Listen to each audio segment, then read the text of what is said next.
Hello friends, in this video I will show you how to insert column chart in MS Word. So very easily you can insert it.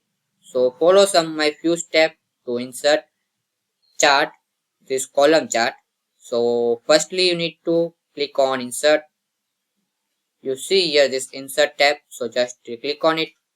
Now chart, you see here this option, so just click on it. Now this first option you will be there column, so just click on it and here click on OK, and here you see the style also like 3D type you see here,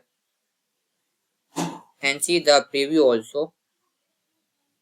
Click on OK, and very easily insert the chart.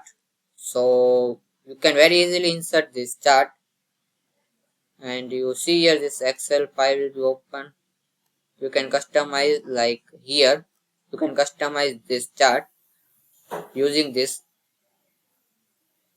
So this way you can easily insert chart, column chart in MS Word. So thanks for watching this video.